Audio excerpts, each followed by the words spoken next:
Assalamualaikum warahmatullahi wabarakatuh. Alhamdulillahi rabbil alamin. Hamdan katsiran thayyiban mubarakan fihi kama yuhibbu rabbuna wa yarda. Asyhadu an la ilaha illallah wahdahu la syarikalah wa asyhadu anna Muhammadan abduhu wa rasuluhu sallallahu alaihi wasallam wa ala alihi wa ashabihi wa man tabi'ahum bi ihsanin ila yaumiddin wa ba'd. Ma'asyiral muslimin hafizakumullah taala, Bapak Kepala Komite, Bapak Mudir Kutab An-Nahl dan semua ustadzah dan semua para wali santri wali murid Kutab An-Nahl hafizakumullah taala. Alhamdulillahirabbil alamin. Kita ucapkan kalimat syukur kepada Allah yang senantiasa selalu memberikan kepada kita semua nikmat hidayah, nikmat Islam, nikmat iman, nikmat bisa bersama-sama untuk li'la'i kalimatillah yang ulia. Dari sisi tarbiyah, semua pemberian Allah kita mensyukurinya dengan kalimat alhamdulillahirabbil alamin. Dan salawat serta salam semoga selalu tercurahkan kepada Nabi Muhammad sallallahu alaihi wasallam beserta para keluarga, para sahabat, tabi'in, atba'ut tabi'in, para ulama ussalihin dan para orang-orang yang senantiasa selalu istiqomah di atas sunnah-sunnah Nabi. Dan semoga kita oleh Allah Subhanahu wa taala diberikan bisa istiqomah di atas sunnah-sunnah Nabi Muhammad sallallahu alaihi wasallam. Alhamdulillah, tidak terasa pendidikan atau pengajaran atau KBM yang berjalan wonten Kutab An-Nahl sudah pada titik evaluasi, dan hari ini panjenengan akan menerima hasil dari evaluasi, hasil dari ujian yang sebenarnya titik beratnya bukan pada narasi nilai utawa dari angka-angka nilai mboten. Jadi awake dhewe niku biasane nek biyen sekolah niku nek wis bijine apik berarti pinter. Utawa sakniki mboten angka, sakniki apa? Narasi yang dibangun. Narasinya apik, jangan iki pinter mboten. Sebenarnya mboten seperti itu. Karena itu juga bisa dimanipulasi. Iso wae aku dadi guru ya iso wae. Bahkan kadang-kadang ketemu murid sing rada wangel niku akeh syafaate malah. Gitu. Dadi akeh syafaate. Cah iki ra patek pinter tapi sregep disyafaati akeh. Bijine kudune 6 diwalik dadi 9. Iku syafaate kakean. Memang kan Nabi Muhammad kan nyafaati kanggo umat sing akeh dosane ngoten lho. Nah, itu bukanlah tujuan itu. Namun ada beberapa poin yang harus tertanam kepada anak-anak kita walaupun secara dasar kita mulai. Ada beberapa poin, ada 7 poin nuqotoh fitarbiyah. Ada 7 poin yang harus kita capai. Yang pertama adalah poin akidah. Poin akidah. Sebagaimana firman Allah Ta'ala, fa'lam annahu la ilaha illallah. Jadi fa'lam annahu la ilaha, ngertenono ilmu pertama kali itu annahu la ilaha illallah. Ora ana sesembahan kang wajib dan berhak disembah dengan benar kecuali Allah. Maka poin yang pertama ketercapaiannya adalah tercapainya akidah. Maka saya lihat di sini KBM wonten Kutab itu sejak pagi wis diulangi namanya imani. Tentang masalah iman, baik dari sisi rububiyah, uluhiyah, asma wa sifat. Niki poin pertama harus tercapai. Jadi anak-anak kita dikenalkan siapa Tuhanmu Allah, siapa nabimu, siapa rasulmu, apa iman kepada malaikat, kepada kitab. Itu poin pertama. Maka kata ulama nuqotoh al-awwal nuqotatul akidah. Poin pertama adalah poin akidah. Nek anak-anak jenengan kemudian sekolah di Kutab ini sudah cara meningkat, ngerti terus omongan siapa Tuhanmu nyambung Allah, berarti itulah sudah masuk nilainya, bukan pada angka. Angka itu digawe. Yang kedua adalah yang harus dicapai nuqotatul ilmu syar'i. yaitu poin ilmu syariat. Poin ilmu syariat. Nabi Muhammad SAW memberikan suatu batasan, al-ilmu salasah. Al-ilmu salasah, ada ilmu itu ada 3 yang wajib dicari. Al-ilmu salasatun wa ma siwa dzalika fahuwa fad. Adapun selain 3 ini adalah sifatnya tambahan. Sifatnya adalah untuk mencukupi, untuk melengkapi 3 ini. Apa? Al-Quran. Pertama ilmu 3 itu Al-Quran. Kemudian yang kedua adalah sunnatun qa'imatun, sunnah yang tegak al-hadis. Kemudian yang ketiga adalah au faridatun adilatun, ilmu mawaris, ilmu faraid yang adil. Karena saat itu di zaman itu ilmu faraid sangat dibutuhkan, ilmu mawaris sangat dibutuhkan, yang tidak semua orang bisa mempelajari. Maka setidaknya anak kita mengenal 2 itu, ngerti Quran, ngerti hadis. Saya lihat juga wis diajari maca Quran. Lah kudune bapak-bapak ayo belajar maca Quran. Ya. Poin yang kedua ilmu syariat. Syariat dari ilmu Quran, ilmu hadis. Quran jelas. Orientasi anak kita itu kan bola-bali bola. Pengen iso maca Quran. Pengen iso hafal Quran. Kemudian bisa mengaplikasikan, bisa mengamalkan. Kalau perlu hafal hadis, bisa mengaplikasikan, bisa mengamalkan, walaupun biqadri istata'ihi, dengan sesuai kemampuan. Ya nek kitab ya kemampuan kitab sudah dirancang, diracik kurikulumnya oleh Al Ustaz Abdul Halim. Bagaimana orang mungkin bocah cilik kok diajari adus junub kan ya mungkin toh. Kan ora nyambung ya anu. Kan lu wayahe misale mesti gerang ora iso, angger deles tok ngono wae rambute. Nah, itu contoh. Maka poin yang kedua adalah nuqatatul ilmu syari'. Yang ketiga nuqatatul akhlak. Poin yang dicapai nomor 3 adalah nuqatatul akhlak. Apa? Poin akhlak. Wa innaka la'ala khuluqin 'adzim. Innama bu'istu liutammima makarimal akhlak. Kalau akhlak itu Pak, Bu, akhlak itu hanya ada 2. Akhlak mahmudah, akhlak madmumah. Ada akhlak baik dan akhlak buruk. Kalau sifat banyak. Makanya kalau sifat tidak bisa menghukumi baik dan jelek. Sifat ini benar saged menghukumi baik dan jelek, betul. Karena sifat itu seperti kata Nabi Muhammad SAW mengatakan sifat itu seperti tanah. Awalnya terbuat dari tanah, sifat itu seperti tanah. Warnanya kulit ya seperti tanah, sifat kita seperti tanah. Belum tentu nek sifatnya keras kemudian jelek, belum tentu. Contohnya, ya kepala sekolahmu kuwi misalnya. Iya. Penipu niku sifatnya halus kabeh. Ora enak penipu kok berentang-berentang ra enak, halus. Ngerti-ngerti duitnya terus ditilep. Karena bicara sifat, karena sifat itu tidak ada baik dan buruk. Ketika kita melihat bagaimana sifatnya para sahabat, para khulafaur rasyidin, antara satu dengan yang lainnya berbeda. Sifatnya siapa? Utsman bin Affan, kanzal haya wal iman wal mustaqa du'afa. Dia pemalu, wal mustaqa du'afa, sering dilapori para orang-orang du'afa. Sifatnya Umar beda lagi, tegas. Tapi tidak bisa kemudian tegas mesti elek, keras mesti elek, tidak. Karena sifat beda dengan akhlak. Tetapi kalau akhlak jelas. Akhlak itu ada 2, akhlakul karimah dan akhlakul madmumah atau mahmudah atau madmumah nanti. Kalau karimah berarti mahmudah. Nah, poin pendidikan kita yang kita capai yang nomor 3 adalah nuqatatul akhlak. Akhlak awake dhewe, akhlake anak-anak awake dhewe. Makanya mbuh carane nang kula wentah pembiasaan kesopanan mulai teko salaman itu ya biqadri istata'ihi dengan kemampuan anak kita. Kemudian yang keempat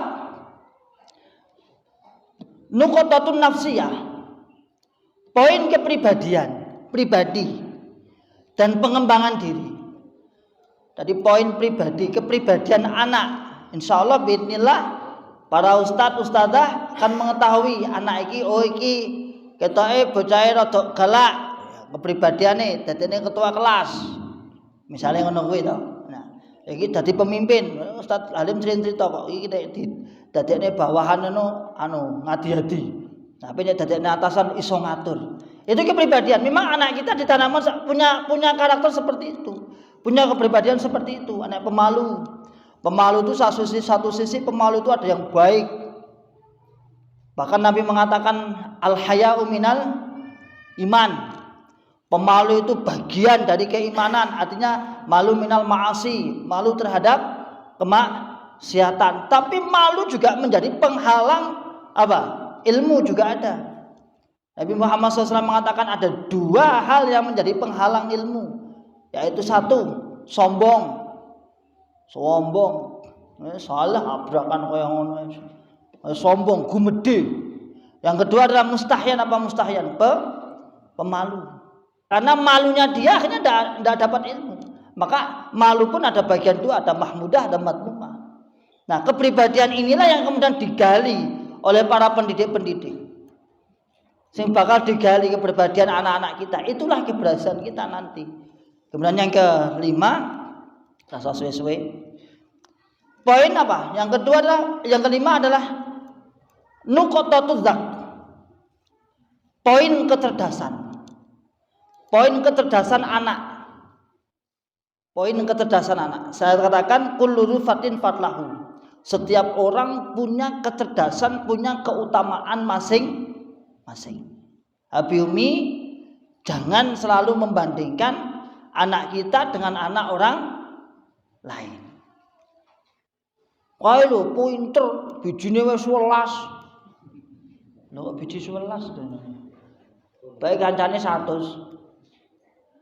Jadi tapi kita melihat potensi anak ini. Dia dari sisi apa? Ora pinter memang, tetapi ada satu posisi, ada poin yang tertentu sing duwe. Aku nemoni niku bocah niku cah wedok niku ya Allah, kan mboke niku ngajari dijenggung sirahe bola bali. Filo nduk cah wedok iki asli iki pinter, wedok ndindikan iki pinter mung awakmu tok. Bareng gede niku saniki. Wah, napa? Bareng gede pinter masak.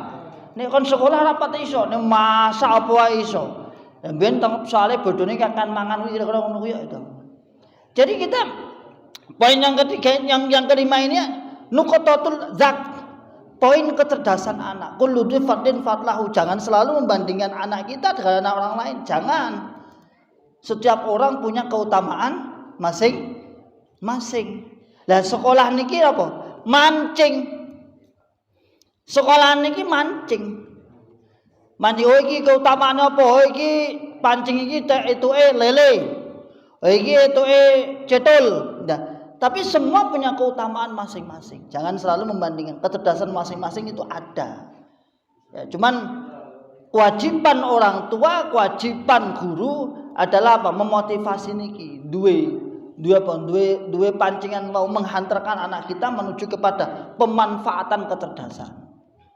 Kemudian yang keenam adalah nuqtatul lughah. Apa? Nuqtatul lughah wal lajjah. Poin bahasa dan poin komunikasi. Poin bahasa dan poin komunikasi. Komunikasi orang tua dengan anak. Komunikasi orang tua dengan guru dalam rangka memikirkan anak. Nek Mas Haji semen kelingan enek 5 unsur ngono to. Iki kan saya ngaji ngarep ngono.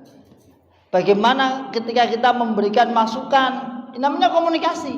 Makanya forum ngeten iki, nun sewu forum ngeten iki itu lebih banyak sebenarnya pada komunikasi.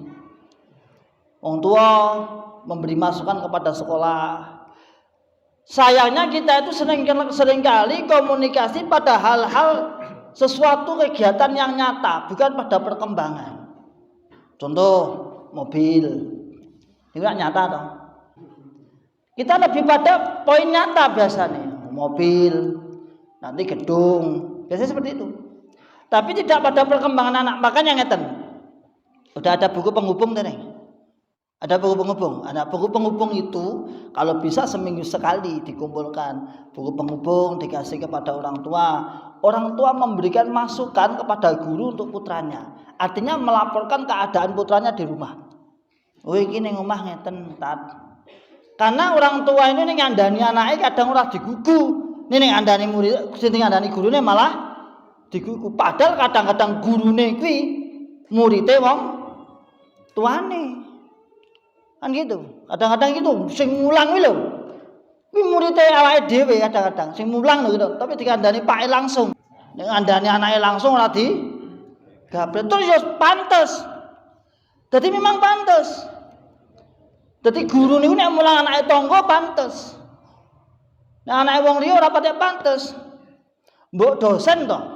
Oh anake papat limo dikek jero kamar. Ayo anak-anak dibuka bukunya. Pret. Nah ngono mari anak.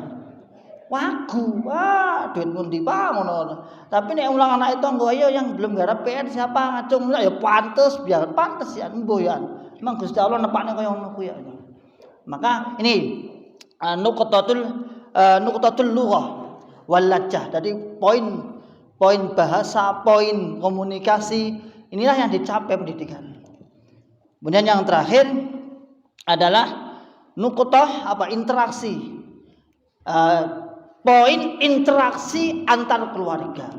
Poin interaksi antar keluarga, antar masyarakat. Jadikan anak-anak kita sebagai salah satu nanti dai-daiyah baik bil qaul maupun bil hal. Artinya apa bil hal? Tampakkan anak-anak kita iki lho kutab atau cacah cilik-cilike bil hal menyebarkan Islam dalam artian apa? Luwih tertib ning masjid. Ini kan bilhal. Ini komunikasi dengan masyarakat. Jadi aja sampai nun sewu ketoke sekolah agama tapi gak pernah sapa ning masjid. Sosok rono ngecek salat Isya, sosok rono yaitu dalam rangka apa? Ini melihat anak didiknya atau wali santrinya atau wali muridnya bisa enggak berkomunikasi dalam rangka menghantarkan dakwah Islam niku perlu. Maka poin yang ketujuh ini yang terakhir saya sampaikan. Poin yang ketujuh adalah poin bagaimana kita interaksi dengan masyarakat. Ada 7 poin yang kita sampaikan. Jadi bukan tertera pada angka. Ya sekali lagi ya. Jadi jenengan misalnya ngomaca ditulis napa diwai biji, ditulis putra sampean tapi gak wani kok bisa anak sampean nakal beling bandingi meja niku kita ora wani kan. Paling itu dicabut nuwane bandingi meja. Paling ya bagus bukan pada narasi itu. Bukan itu. Bukan juga pada angka, bukan juga pada narasi. Sesungguhnya penilaian kita terdapat pada poin ini. Pada poin ini walaupun biqadri istata'i dengan sesuai kemampuan putra-putri jenengan. Dadi aja nuntut teman-teman. Saiki nggih tak wae gambaran. Putrane jenengan nilainya 6 semester yang lalu, misal contoh wae. Terus semester ini jadi 8. Mundak berapa poin? 2. Terus tak gambane satu lagi ada anak nilainya 7. Kemudian tahun ini jadi 8. Nilainya mundake pinten? 1. Secara akademisi angka podo. Tapi secara menang ndi? 6 ning 8 apa 7 ning 8? 6 ke 8. Itu angka. Dan angka itu tidak bisa jadi patokan di dunia pendidikan yang ngoten niku ya. Makanya ada standarisasi. Jadi jangan terpatok pada angka nanti kutab itu nanti kita bijine 8 gitu ya. Jadi aku bijine 11, 12 barang-barang ngoten niku.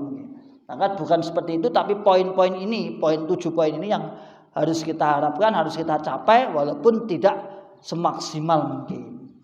Tapi setidaknya ada. Jazakallahu khairan katsiran. Semoga apa yang saya sampaikan bermanfaat. Apabila ada kata-kata yang kurang berkenan, saya minta maaf yang sebesar-besarnya. Assalamualaikum warahmatullahi wabarakatuh.